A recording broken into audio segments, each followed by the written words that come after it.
class 9th English medium. Poem is given rain on the roof, यानी जब वर्षा होती है.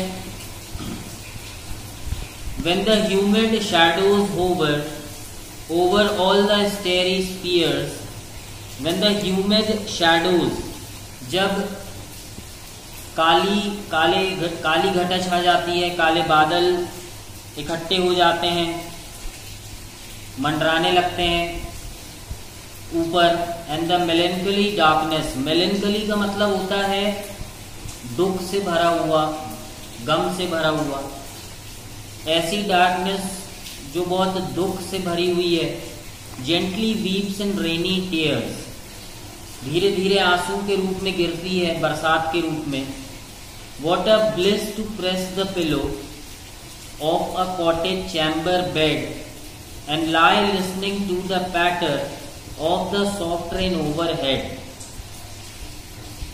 कवि कह रहा है कि जब ऐसा मौसम बनता है, बरसात होती है, हल्की हल्की गहरी परछाइयों के रूप में बादल ऊपर मंडराने लगते हैं, दुख से भरी हुई जो डार्कनेस है, ऐसा लगता है कि वो बरसात के रूप में बरस रही है. तो मुझे अपने कमरे के बेड पर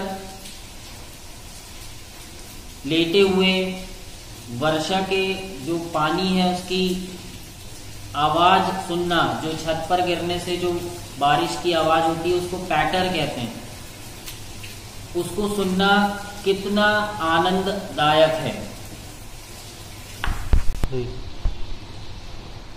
Every tinkle on the shingles has an echo in the heart. हर एक बूंद जो ऊपर गिरती है वो मेरे मन में गूंज उठती है.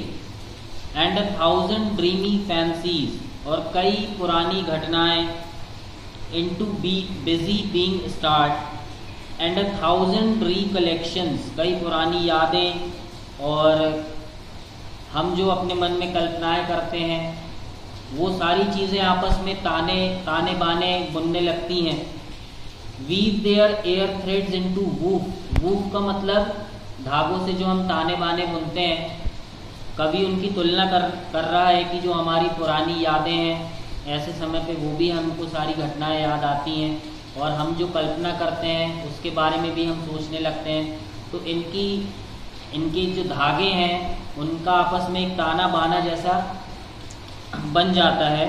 As I listen to the patter of the rain upon the roof.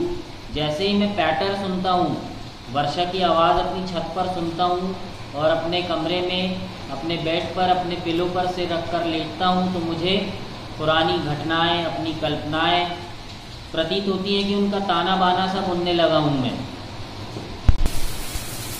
Now in memory comes my mother.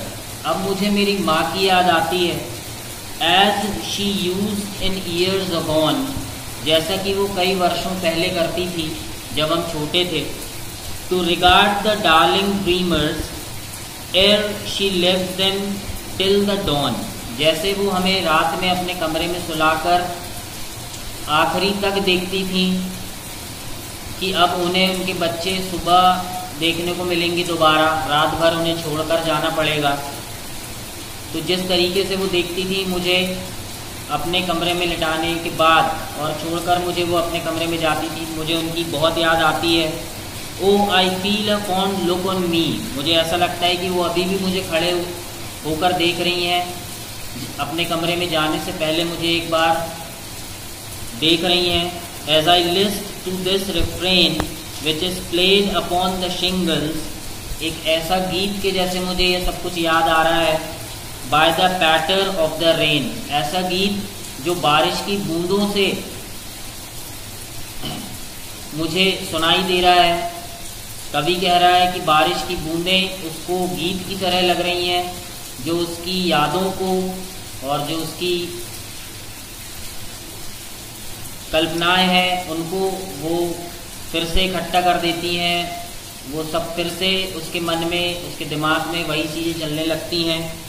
और लास्ट पैराग्राफ में उसने कहा कि जैसे माँ मुझे रात में सोता हुआ छोड़कर अपने कमरे में जाती थी और मुझे अच्छे से प्यार से सुलाकर और देखते हुए जाती थी, वैसे मैं अपनी मदर को अभी याद कर रहा हूँ। Rain on the roof.